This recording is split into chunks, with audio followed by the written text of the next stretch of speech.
बात आती है कि हम एक स्ट्रेटजी बना लेते हैं, एक प्लान बना लेते हैं, लेकिन वो हम फॉलो नहीं कर पाते। हम शेड्यूल भी बना लेते हैं, लेकिन वो शेड्यूल हमारा फॉलो नहीं हो पाता। उसको कैसे फॉलो किया जाए? देखिए, एक तो बात ये है कि अगर आप बहुत स्ट्रिक्ट शेड्यूल बना लेते हैं तो आप उसे कभी फॉलो नहीं कर पाएंगे। जैसे बहुत सारे बच्चे बना लेते हैं, यार सुबह 5 बजे जगना, अब नहीं जग पाएंगे। आपको पता है आज के दौर में वैसे भी जाड़े आ रहे हैं, अब पुरानी यादें बहुत आती हैं रजाई में जब लेटते हैं, तो सुबह 5 बजे जगना संभव नहीं है। इट्स नॉट पॉसिबल कि आप सुबह 5 बजे जग जाएं। तो कोई बात नहीं, हम इस 5 को 6 कर लेते हैं, 6:30 कर लेते हैं। ऐसा ही शेड्यूल बनाएंगे जिसको फॉलो कर पाते हैं। एक बड़ी बात आती है कंसिस्टेंसी की। देखिए, कंसिस्टेंसी जो है ना, वो दृढ़ता से आती है। कितने आप फर्मली डिटरमाइंड हैं, यानी आपका दृढ़ निश्चय कितना बड़ा है। आप कोई ब्रेक तो नहीं लेते। मैंने पहले भी ये एग्जांपल लिया है, आज भी लेता हूं कि जब आप जिम स्टार्ट करते हैं, आप पहले दिन जाते हैं, दूसरे दिन जाते हैं, तीसरे दिन और मोटिवेशन आता है, 10 दिन तक लगातार जाते हैं। फिर पता है 11वें दिन क्यों जाते हैं? क्योंकि आपका जो एक रिदम बन चुका है, तो आपको वो प्रेशर करता है, यार मैं 10 दिन गया हूं, अब जाऊंगा 11वें दिन, और आप जाते हैं। 12वें दिन इसलिए जाते हैं क्योंकि 11वें दिन गए। लेकिन अगर आपने 13वें दिन छुट्टी कर ली, तो आप 14वें दिन तो जाएंगे। जो आपके माइंड पे एक बैक ऑफ द माइंड एक प्रेशर आ रहा था ना इतने दिन लगातार ये काम करने का, अब वो खत्म हो चुका है। अब आप 15 जाएंगे, 16 जाएंगे, फिर 17 को छुट्टी मार लेंगे, फिर वो छुट्टियां बढ़ती चली जाएंगी। अगर आप चाहते हैं कि आप कंसिस्टेंट रहें, तो मैं ये कहता हूं कि ऐसे दौर आते हैं कि आज बिल्कुल टाइम नहीं है, कहीं जाना है, तो आप कम पढ़ लीजिए, लेकिन ब्रेक मत लीजिए। अगर आप तैयारी में हमेशा बने रहना चाहते हैं, आप कंसिस्टेंट बने रहना चाहते हैं, तो आप ब्रेक मत लीजिए। आपको कितना भी जरूरी काम है, थोड़ा टाइम जरूर पढ़ना है। आप कुछ मत करिए, चलिए आज मैं वो क्या याद कर लूंगा, रास्ते में बस में जाऊंगा। तो अगर वो रिदम नहीं टूटेगा हर दिन पढ़ने का, ये कसम खा लीजिए कि मैं हर दिन पढ़ूंगा, चाहे उसका बर्थडे क्यों ना हो। उस दिन रात को विश करूंगा, सुबह 2 घंटे पढ़ के निकलूंगा, दिन में उसके साथ केक काटूंगा, उसकी जुल्फें सवारूंगा, फिर आके पढ़ूंगा, लेकिन पढ़ूंगा हर दिन। ऐसा कोई दिन नहीं जाएगा जिस दिन नहीं पढ़ूंगा। तो आपको ये जो बीमारी कंसिस्टेंसी वाली है ना, प्रॉब्लम करती है, ये कभी नहीं आएगी। आप हमेशा करेंगे, हर दिन काम करना है, चाहे थोड़ा करना जरूर है। अब बात यही आती है ना कि हाउ टू इंप्लीमेंट स्ट्रेटेजी। तो इंप्लीमेंट स्ट्रेटेजी करने के लिए सबसे जरूरी चीज यही होती है कि एक तो बहुत स्ट्रिक्ट टाइम टेबल मत बनाइए, ठीक है, और अपना टाइम टेबल बनाइए, किसी टॉपर का टाइम टेबल मत कॉपी करिए। और दूसरी चीज, पढ़ाई को इंटरेस्टिंग बनाना है। जैसे मैं जीएस पढ़ रहा हूं, तो मैंने एक जीएस का वीडियो डाला था, मैं और वीडियो डाल के आपको बता दूंगा कि मैं जीएस जब पढ़ता हूं तो किताब से नोट्स बना रहा हूं, तो फ्लो चार्ट फॉर्म में बना रहा हूं। मैंने पॉइंट लिख लिए, नोट्स बनाने पड़ेंगे पॉइंट वाइज, फ्लो चार्ट। इससे क्या होता है ना, चीजें आसान हो जाती हैं। और जब चीजें आसान होती है ना, तो उनमें फिर मजा आता है। और जब मजा आता है, तो हर एक ऐसी चीज जिसमें मजा आता है, हमें एडिक्शन होने लगता है उसका। आप चाहते हैं कि आपको जीएस पढ़ने का भी एडिक्शन हो, तो पहले उसमें मजा लाना पड़ेगा। हर एक मजेदार चीज एडिक्ट करती है। देख लो, शराब में मजा है, एडिक्शन भी है। कोबरा में और ज्यादा मजा है, लेकिन एडिक्शन भी है। उसके बाद जेल भी है, ठीक है। तो मैं यहाँ पे एक ही चीज कहूंगा कि जीएस को इस तरीके से पढ़ें कि इंटरेस्टिंग बने। तो इंटरेस्टिंग बनेगी, एडिक्शन अपने आप हो जाएगा, अच्छी लगने लगेगी। कई लोग कहते हैं जीएस हमें, कई लोग बड़ा बहाना मारेंगे, यार जीएस मेरे को नहीं आती समझ, 1 नंबर आया था इसलिए सिलेक्शन नहीं हुआ। कोई तुम्हारी इस पे पीठ नहीं थपथपाने वाला है कि जीएस में तुम्हारा 1 नंबर आया था इसलिए सिलेक्शन नहीं हुआ। लोग कहेंगे फेलियर हो। सफल होना है तो सब कुछ पढ़ना पड़ेगा। हर एक चीज, जीवन जिस उसी का सफल है जिसने मुश्किल राहों को भी जीना सीखा है और आसान राहों पे भी चला है। आसान राहों पे कोई भी चल सकता है, मुश्किल राहों पे चलने में मुश्किलें आती हैं ना, चैलेंजेस तो वहां है। तो आप ऐसे समझ लीजिए, अगर आप एक बीटेक इंजीनियर है तो आपके लिए जीएस चैलेंज है। अगर आपने बीए किया है तो आपके लिए मैथ्स चैलेंज है। अगर आप गांव से हैं तो आपके लिए इंग्लिश चैलेंज है। तो चैलेंज सबके लिए अलग अलग है, लेकिन चैलेंज है सबके लिए। तो अपना एक टाइम टेबल बना लीजिए कि मेरे को तो भाई अब 6 महीने में पूरी तैयारी करनी है, तो 6 महीने में मैं सारे टॉपिक डिवाइड कर लेता हूं। जीएस में मेरा कितना बचा है, मैथ्स में कितना टाइम लगेगा, इंग्लिश में कितना टाइम लगेगा। अगर आप ये बना लेते हैं, उसके हिसाब से देख लीजिए कि दिन में इसका इतना % मुझे पढ़ना पड़ेगा, तभी मेरा सिलेक्शन होगा। दूसरों का टाइम टेबल कॉपी मत करिए, उनसे सीखिए जो आपके भरोसेमंद हैं, जिन्होंने खुद एग्जाम निकाल रखा है। स्ट्रेटेजी बदलते रहिए, टाइम टेबल बदलते रहिए। आपको लगता है कि मैं इस टाइम पे सुबह सुबह जगता हूं, मेरा दिमाग उतना काम नहीं करता, तो मैं ठीक है गणित पढ़ लेता हूं, गणित मेरा अच्छा है, मेरा कम दिमाग लगता है। तो इस तरीके से टाइम टेबल को शिफ्ट भी कर सकते हैं। अपने आप से इमोशनल कमिटमेंट करिए कि यार अगर मेरा सिलेक्शन नहीं हुआ तो मेरे घर वालों का क्या होगा, मेरे माँ बाप के सपने टूट जाएंगे, वो समाज में कैसे मुंह दिखा पाएंगे। ऐसी इमोशनल बातें लिख लिख के अपने रूम में चार्ट बना के टांग दीजिए। बेटा तेरा सिलेक्शन नहीं हुआ तो तेरा क्या होगा, माँ रिश्तेदारों को क्या जवाब देगी, मोहल्ले वाले पूछेंगे उस दिन रिजल्ट वाले दिन कि तुम्हारे लड़के का नाम रिजल्ट की पीडीएफ में आया है नहीं आया। ऐसी बातें सोचिए कि मेरा नाम रिजल्ट की पीडीएफ में आ गया और मैं देख रहा हूं माँ बाप पास में, बेटा किस पोस्ट पे हुआ और तुम गर्व से कह रहे हो मेरा जीएसटी इंस्पेक्टर हो गया। तो वो जो उनके खुशी के आंसू होंगे, उस चीज के लिए पढ़िए, उस चीज के लिए मेहनत करिए। ये समझिए कि जो आज आप कर रहे हैं ये आपके भविष्य के लिए कितना फ्रूटफुल है। जब वो दूरदर्शी या दूरगामिता आपकी सोच में आ जाएगी तो फिर समझ लीजिए पढ़ाई में मन अपने आप लगने लगेगा। पैसे कम से कम लीजिए घर वालों से। जब ये आप गुर्बत में जिंदगी बिताएंगे तो अपने आप लगेगा यार अभी बहुत कमी सी है, बहुत कुछ लेना है, बहुत कुछ पूरा करना है। लोगों को क्रिटिसाइज मत करिए। लोगों के हाथ में एप्पल देखिए तो सोचिए यार मेरे को भी ये एप्पल लेना है, मेरे को भी वो सैमसंग का ऐसे मोड़ने वाला फोन लेना है। तो जब ये सब चीजें होती है ना, जब हम ख्वाहिशें सजोते हैं, जब हम ख्वाब सजोते हैं, जब हम ख्वाब बनाते हैं ना, तब हमें लगता है कि हाँ यार अब पढ़ना जरूरी है, नौकरी लेना जरूरी है।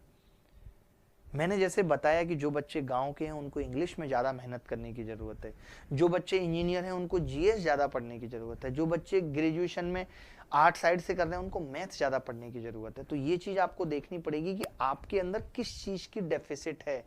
आपको अपना आइडेंटिफाई करना है, स्किल डेफिसिट क्या है, नॉलेज डेफिसिट क्या है, एजुकेशन डेफिसिट क्या है। क्या आपके स्किल में कमी है, क्या आपके ज्ञान में कमी है, क्या आप एग्जीक्यूट नहीं कर पाते कोई भी प्लान। इन सब चीजों को आइडेंटिफाई करना पड़ेगा। फ्लेक्सिबिलिटी हमेशा रखनी पड़ेगी। जो लोग रिजिड हो जाते हैं, जीवन में अकड़ जाते हैं, तो वो फिर टूट जाते हैं। ऐसे समझ लीजिए कोई भी अकड़ी हुई चीज टूटती है। अच्छा खाइए, हेल्थी रहेंगे तो अच्छा तरीके से तैयारी कर पाएंगे। आज आप देखते हैं कि लोग टाइम मैनेज नहीं कर पा रहे, सबके पास वक्त की कमी है। मैं कहता हूं everyone is busy without any work. अभी मूवी का पास दे दीजिए, निकल जाएंगे मूवी देखने।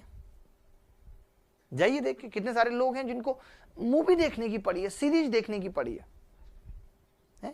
कोई जा रहा है वो 12th फेल। मेरे को एक लड़के का आया, सर आपके पास 12th फेल मूवी के पास पड़े हैं क्या। मैंने कहा क्यों भाई, मैं तो गया नहीं मूवी देखने। अरे सर मुझे दे दीजिए सर, वो जो कोचिंग है आईएएस की कोचिंग कराते हैं उनके यहाँ, दृष्टि कोचिंग, उनके यहाँ टिकट जमा करो तो 500 रुपए वापस मिल रहे हैं। लड़का उस 500 रुपए के लिए इतना एफर्ट मार रहा है, अपने गुरु को पूछ रहे कि तुम मूवी देखने गए कि नहीं गए। कोचिंगें भी प्रमोट कर रही है कि मूवी देखने जाओ हम आपको 500 रुपए देंगे। मतलब कमाल की बात है, हैरानी होती है बड़ा इन सब चीजों को देख के। लोग कह रहे हैं उससे मोटिवेशन मिलेगा। आज जो बच्चा सीजीएल की तैयारी कर रहा है, जो एसएससी की तैयारी कर रहा है, उसके घर के हालात अगर मैं देखूं, उससे बड़ा क्या ही मोटिवेशन है। जो आप शहर में रह रहे हो, आप देखो कि जो लोग कूड़ा उठा रहे हैं, आप अगर मुखर्जी नगर में भी रह रहे हो, आप गोपालपुर जाके हालत देख लो, आप नेहरू बिहार के कूड़े के ढेर के बगल की हालत देख लो, आप मुखर्जी नगर में यूनिवर्सिटी के पास रेलवे स्टेशन पे कश्मीरी गेट पे चले जाओ, आप वहां लोगों को रोड पे सोते हुए उनकी हालत देख लो कि क्या हालत है लोगों की। और फिर आपको मोटिवेशन की जरूरत पड़ रही है तो वो मोटिवेशन भी कुछ काम नहीं कर पाएगा भाई, बेकार हो जाएगा। अब बहुत आती है कि नॉट रिजॉल्विंग रिलेशनशिप इशू, ये सबसे बड़ा है। लोग आज इस प्रेम में पागल हैं, हैंडल नहीं कर पा रहे। मैं कहता हूं कि देखिए ये सब चीजें कैरियर में इंसान को बहुत पीछे ले जाती है, बहुत पीछे कैरियर में। तो जो लोग इस चीज में कूद चुके हैं उनको मैं नहीं कहूंगा कि आप आज ही बाहर आ जाओ, उनको मैं नहीं कहूंगा कि आप आज ही बाहर आ जाओ, लेकिन जो लोग नहीं कूदे उनको कहूंगा कि अभी मत कूदो। तो अच्छा है पहले एक बार सफल हो जाओ फिर कूदना, क्योंकि ये चीजें आपको पीछे तो धकेलेंगी, हमेशा धकेलती हैं। उसकी वजह मैं आपको बता देता हूं। देखिए तुम्हें किसी से कितना भी प्रेम है, किसी से भी, आज लोग एक दूसरे से जब रिलेशनशिप में एंटर करते हैं बहुत बहुत प्रेम है, लेकिन अगर तुम उसकी फ्रीडम छीनने लगोगे तो तुम्हारे प्रति उसका प्रेम कम होने लगेगा। प्रेम फ्रीडम से ज्यादा कॉस्टली है, ये समझनी पड़ेगी बात। आज हम ये सोचते हैं कि लड़की अब मेरी गर्लफ्रेंड बन गई, ये लड़का मेरा बॉयफ्रेंड बन गया, अब हमें साथ साथ चलना है। अगर आप इन दोनों के पैर बांध दोगे तो आप अब तेज नहीं चल पाओगे। ये फ्लोर, ये हॉल तब तक टिकी हुई है, ये छत, जब ये पिलर चारों दूर दूर है। समझो बात को। अगर ये पास पास आ जाएंगे तो ये छत गिर जाएगी, कोई भी रिश्ता गिर जाएगा। तो प्रेम में भी एक दूरी का होना जरूरी है। अगर आप प्रेम में एंट्री किए तो उसकी फ्रीडम मत छीनो। स्टार्टिंग में उसको फ्रीडम रहती है, वो पूछती है मामा के घर चली जाऊं, आप कहते हाँ ठीक है जाओ, बहुत अच्छा एंजॉय करना। वहीं जब प्रेम 1-1.5 साल पुराना होता है, उसने कह दिया मामा के घर जाते, क्यों जा रही हो मामा के घर, मुझसे नहीं मिल सकती हो, फिर प्रेम खराब होने लगता है। और कई लोग इस ऐसे खराब हुए प्रेम को भी ढोते रहते हैं। मैं कहता हूं नहीं, किसी भी चीज को जीवन में ढोना नहीं है। कहते हैं ना कि वो अफसाना जिसे अंजाम तक लाना ना हो मुमकिन, उसे एक खूबसूरत मोड़ देकर छोड़ना बेहतर। जब ये लगने लगे कि अब ये रिश्ता नहीं चल सकता, तो थोड़ा और उस दिशा में चलेंगे, यूटर्न मिलेगा, लौट लेंगे। खराब नहीं करना। और यूटर्न जिंदगी में हमेशा होते हैं। प्रेम अति का नाम है, अति रहती नहीं किसी चीज की। प्रेम रहना चाहिए। प्रेम का मुकाम सिर्फ शादी नहीं है कि खत्म हो जाएगा शादी नहीं हुई तो। बात समझ रहे? तो इसीलिए जो लोग नहीं कूदे उनको कूदना नहीं है, जो कूद चुके हैं उनको कैसे हैंडल करना है वो मैंने बता दिया, और जिनका खराब हो चुका उनको वापसी का रास्ता बता दिया। एक आजकल का युवा है, चाहे आप तैयारी कर रहे हैं, मैं बहुत छोटे बच्चों को भी देखता हूं, मेरे घर में भी हैं, किसी को भी कुछ पूछो सबके ख्वाब हैं, किसी को लैम्बोर्गिनी लेनी है, किसी को रॉयल्स रॉयल लेनी है, कैसे लेनी है नहीं पता, उसके लिए कर क्या रहे हैं नहीं पता, कोई मेहनत कर रहे हैं नहीं, क्या उस दिशा में कोई प्रयास कर रहे हैं नहीं। जैसे मैं आपकी अगर बात करूं तो सबको सिलेक्शन लेना है और अच्छी रैंक लेनी है, लेकिन मॉक में नंबर 110 आ रहे हैं, जबकि इसी साल कट ऑफ 150 गई है, 150 से ऊपर गई है। कैसे सिलेक्शन हो जाएगा भाई? जब तक आपको अपनी हकीकत पता नहीं होगी, आपको अपनी सच्चाई पता नहीं होगी, जब तक आप अपना समय समय पर मूल्यांकन नहीं करेंगे, तब तक कभी सफल नहीं हो पाएंगे। तो ये फॉल्स एक्सपेक्टेशन, चाहे वो किसी रिश्ते में हो, चाहे वो अपनी तैयारी के दौरान हो, हमें गलत उम्मीदें खुद से, सामने वाले से रखना बंद करना पड़ेगा। हमारी इतनी गलत उम्मीद कि मैं 110 115 स्कोर कर रहा हूं और मेरा सिलेक्शन हो जाएगा, ये उम्मीद रखना एकदम गलत है। मैं ठीक नहीं पढ़ रहा हूं, ज्यादा नहीं पढ़ रहा हूं, सिलेक्शन हो जाएगा, कैसे? मॉक टेस्ट में लगातार खराब मार्क्स आ रहे हैं, सिलेक्शन हो जाएगा, कैसे? नहीं। देखिए, किसी को पता हो ना हो, आपको अपनी सच्चाई जरूर पता होनी चाहिए, और जिसको अपनी सच्चाई पता होती है वो मुकाम ढूंढ लेता है और मुकाम तक पहुंच भी जाता है। तो ये भी ध्यान रखना है कि आपको टाइम टाइम पे ये इवेल्युएट करना है कि अब आपकी तैयारी का दर्जा कितना हो गया है, कितना स्तर है, कि यहाँ से नौकरी तक पहुंचा जा सकता है या नहीं। एक मैं कहता हूं कि जो लोग आज ये कहते हैं कि बहुत एंजाइटी, बहुत डिप्रेशन, ये इन सब की एक बड़ी वजह पुअर स्लीप हैबिट है। साइंस भी ये कहती है कि जो रात को 9 से 12 की नींद है वो 6 घंटे के बराबर काम करती है। कई बार आपने देखा भी होगा, आप गलती से 9 बजे सो जाएं और 11 बजे जगें तो इतना फ्रेश फील होता है, क्योंकि आपने सही टाइम पे नींद ली है। 12 से 3 की नींद 3 घंटे के बराबर होती है, 3 से 6 की 1.5 घंटे के बराबर, और 6 के बाद की तो नींद ही नहीं है, और हम उसी दौरान सो रहे हैं। अगर आप मेंटली फिट नहीं रहेंगे तो आप तैयारी नहीं कर पाएंगे। सारा गेम दिमाग का है, वरना तैयारी करके नौकरी भी मिल गई तो कोई मोल नहीं है उस नौकरी का, अगर दिमाग ही ठीक नहीं है। आज आप देखोगे महंगी महंगी गाड़ियों में बैठे हुए लोग सुस्त बैठे हैं, वहीं एक रिक्शे वाला मुस्कुरा रहा है, एक गुब्बारे बेचने वाला मुस्कुरा रहा है। कैसे? दिमाग का ही तो खेल है भाई, और यही ठीक नहीं है। समय पे नींद नहीं ले रहे, सोने से 4 घंटे पहले मोबाइल में रील स्क्रॉल कर रहे हैं, तो आपका दिन कभी अच्छा नहीं बीतेगा। आप तैयारी करके गलती से सेलेक्ट भी हो गए तो भी उस जीवन की कोई मायने नहीं है, कोई फायदा नहीं है उसका। आप देख लीजिए, 1000 करोड़ का बिजनेस बनाने के बाद सीसीडी के मालिक ने सुसाइड कर लिया, ये कहते हुए कि मैं अपने आप को असफल मानता हूं। तो असफल दिमाग से था, हम लोगों की नजर में तो नहीं था। सुशांत सिंह राजपूत को देख लीजिए, इतना अच्छा एक्टर होने के बाद सुसाइड कर लिया, दिमाग ही तो ठीक नहीं था, दिमाग ने ही तो सही डिसीजन नहीं लिया। एक आईएएस जिनकी रैंक आई थी, कलेक्टर थे बिहार में, इन्होंने गाजियाबाद आके सुसाइड किया, क्यों भाई? हम तो सोचते हैं आईएएस बनने के बाद सब समस्याएं खत्म हो जाती हैं।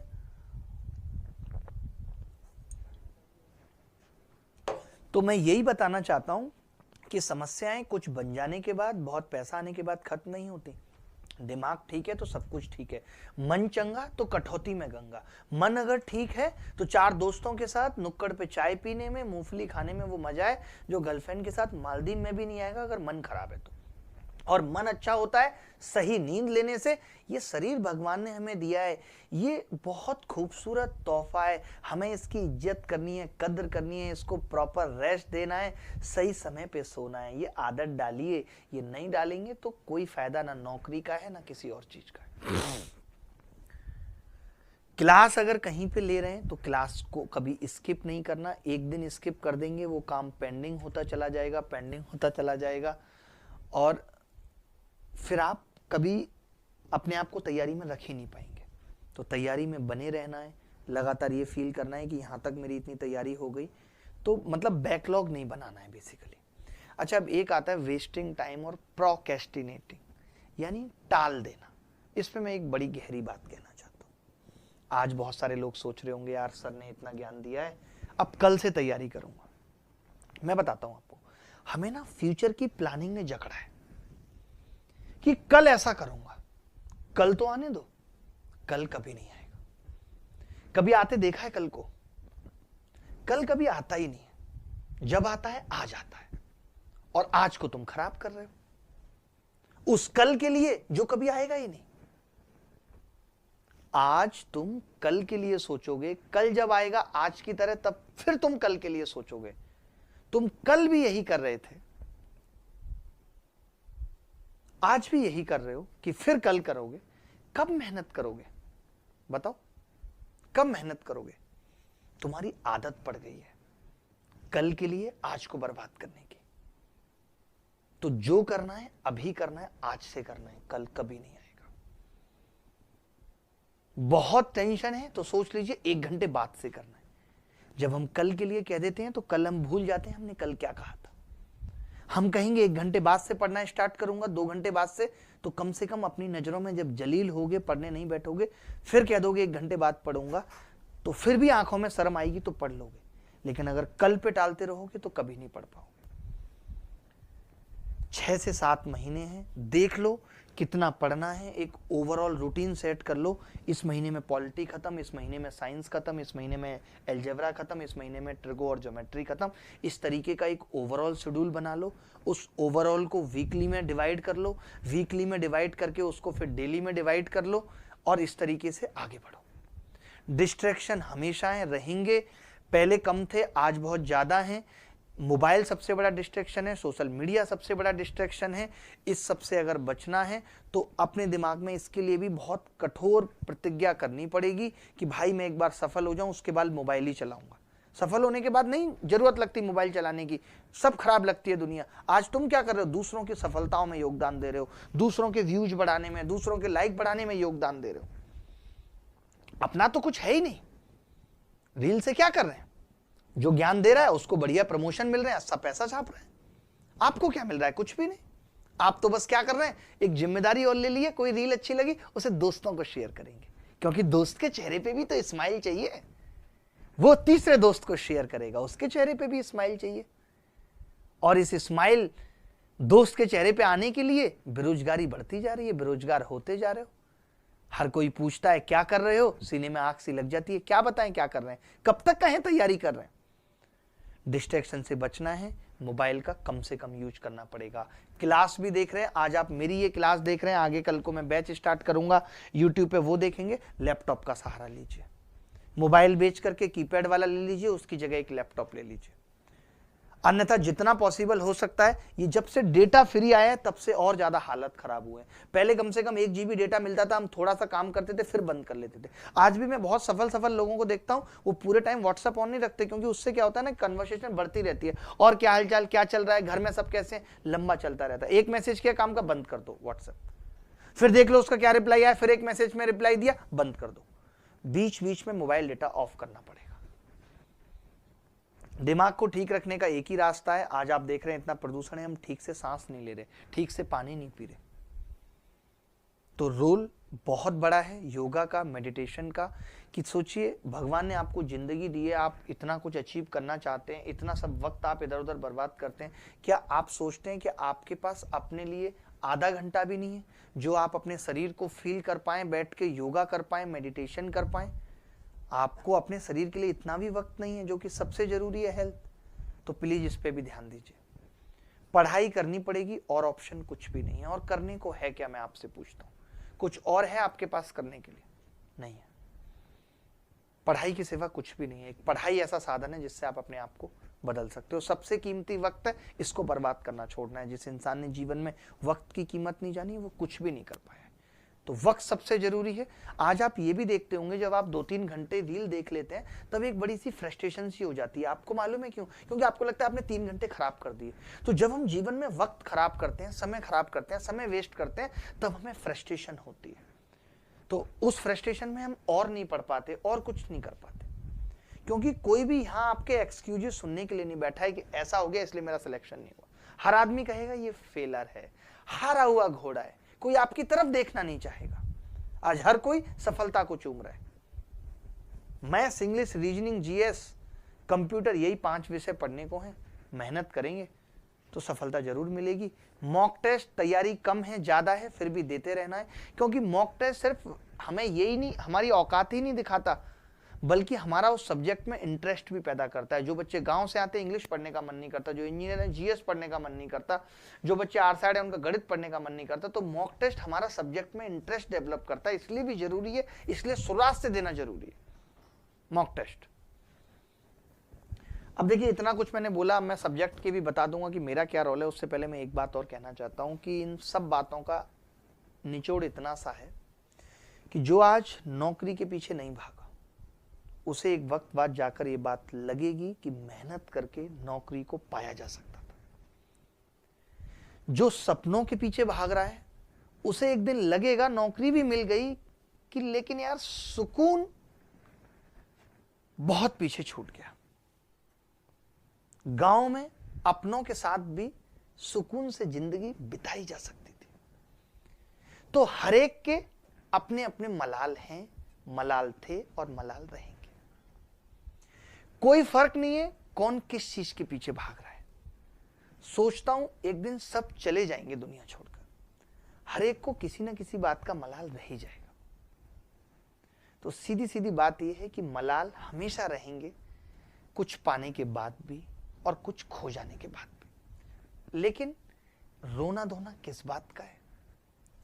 कुछ नहीं मिला तो जो मिला है वो कम है क्या? और जो खो गया वो साथ लाए थे क्या? नहीं। या अब जो है उसे साथ ले जा सकते हैं क्या? नहीं। तो फिर किस लिए परेशान होना है? कहते हैं कि अंत में सब अच्छा होगा। अगर अभी कुछ अच्छा नहीं हुआ है तो समझ लीजिए कि अभी अंत नहीं है, अभी बहुत कुछ है करने को, बहुत कुछ है आग लगाने को। ऐसे ही तो नहीं चले जाएंगे, हम भी कुछ तो करके जाएंगे, कुछ तो पाके जाएंगे, मां बाप के चेहरे पे खुशी देख के जाएंगे। तो बहुत सारी बातें आज हमने की। मैं यहां पे एक अनाउंसमेंट अब बस आपके लिए करने जा रहा हूं कि मैं लेकर आ रहा हूं फिर से मैथ्स का A to Z batch, A to Z quant, A to Z quant pro batch, जिसके अंदर कंप्लीट मैथ्स। आपने देखा कि सवाल सब बता देंगे, सबके पास हैं, पीडीएफ है, सब कुछ है। सवाल सबके पास हैं, पीडीएफ है, सब कुछ है, लेकिन सॉल्यूशन बेहतरीन कहां से लाओगे? सॉल्यूशन वो कहां से लाओगे? कम पढ़ाकर या कम पढ़कर भी। देखिए, गणित का आज उतना बड़ा रोल नहीं है कि गणित के लिए बहुत कुछ आपको दे दें, नहीं, जरूरत नहीं है, उसकी जरूरत नहीं है। कम पढ़ाकर कम घंटे में 100% पेपर में फंसेगा, ये बताएंगे हम कि इससे बाहर कुछ नहीं है। कम पढ़ा के कैसे पेपर में फंसेगा, ये बताएंगे हम। तो A to Z quant batch, तारीख बता देता हूं, कैलेंडर में नोट कर लीजिए। मजा ना आ जाए तब कहना, धुआं ना कट जाए। आप कहीं भी पढ़ रहे हैं, आप किसी भी पेड कोर्स में पढ़ रहे हैं, कुछ भी कर रहे हैं, फिर भी आप पढ़ सकते हैं। MWF में शुरू करेंगे 13 नवंबर से। 13 नवंबर से शुरू करेंगे, MWF में क्लास होंगे। अब आप सोच रहे होंगे कि ये तो आपने बता दिया मैथ्स, आपने देखा होगा हमारा एक और चैनल है SSC अभिनय मैथ्स, उस पे आ रहा है A to Z GS batch. A to Z GS batch में कुछ भी नहीं बचेगा। हमारे पास अभी जो भी टीचर हैं वो A to Z GS batch में पढ़ाएंगे। अगर कोई शिक्षक ऐसे हैं जिन्हें आप जानते हैं और जो ऑफलाइन क्लासेस में पढ़ाते हैं, कहीं भी ऑनलाइन पेड कोर्स में नहीं पढ़ाते, ऐसे शिक्षक जो कहीं ऑनलाइन पेड कोर्स या पैसे में नहीं पढ़ाते, ऐसे शिक्षक को एक बेसिक सैलरी हम देंगे, वो YouTube पे फ्री बैच में अगर पढ़ाना चाहते हैं। अभी हमारे पास जो शिक्षक हैं और मैं मिलकर हमें लगता है कि हम complete GS A to Z GS batch, ये पहला ही बैच हमारा A to Z GS batch free आ रहा है। इसमें सिर्फ वो फैकल्टी पढ़ाएंगे जो कहीं भी पेड क्लासेस नहीं लेते, क्योंकि हम सिर्फ YouTube से आपको ये बैच देना चाहते हैं। इसके बाद कोई शिक्षक हमें ऐसे मिल जाते हैं जो ऑफलाइन में पढ़ाते हैं लेकिन इंग्लिश फ्री पढ़ा सकते हैं YouTube पे एक बेसिक सैलरी पे, तो हम उन्हें भी मौका देंगे SSC अभिनय मैथ्स चैनल पे। एक SSC का अभिनय मैथ्स चैनल है, आपने देखा होगा। और रीजनिंग भी A to Z reasoning batch भी इसमें फ्री चलेगा। ये सब क्या होंगे? फ्री बैचेज चलेंगे। फ्री बैचेज का मैंने जिक्र किया। एक सूचना आपको देनी है कि मेरी A to Z quant book आ रही है अर्थमेटिक पे, बड़ी प्यारी किताब है A to Z quant book, और एक एडवांस मैथ्स के क्लास नोट्स, दो किताबें आ रही हैं एडवांस मैथ्स के क्लास नोट्स। इसलिए कि हम मान लेते हैं कोई बच्चा क्लास में नोट्स नहीं बनाना चाहता, तो उस किताब में इतना स्पेस दिया हुआ है कि आप मेरे पढ़ाने के साथ साथ देख सकते हैं। ठीक है, ये किताबें कब आएंगी वो मैं आपको बता दूंगा। 9 तारीख या 10 तारीख को YouTube पे आके एक सेशन लेके बता दूंगा आप कहाँ से ले सकते हैं, आप देख सकते हैं।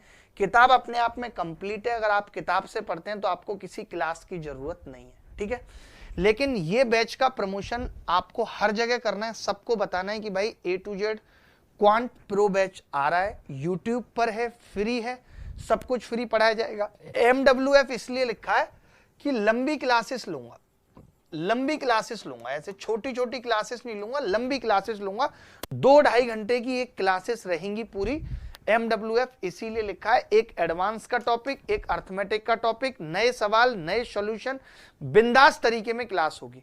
अगर बीच में जरूरत लगेगी कि वीक में 4 दिन क्लास की जरूरत है तो 4 दिन, बट पेपर से पहले सिलेबस खत्म करा दूंगा। बहुत ज्यादा पढ़ने की जरूरत नहीं है। अभी देखिए, आप बताइए, एप्पल में पहले बीच में बटन आता था, अब बटन तो नहीं आ रहा। मैं देख रहा हूं मैक्सिमम लोग क्या कर रहे हैं, पहले 4000 सवाल पढ़ा रहे थे, अब SSC ने पैटर्न बदल दिया, अब 5000 पढ़ा रहे हैं। अरे भैया, अगर हम नया कुछ अपडेट कर रहे हैं, अपडेट का मतलब ये नहीं होता कि मैं हर बार कुछ ऐड करते हुए जाऊं।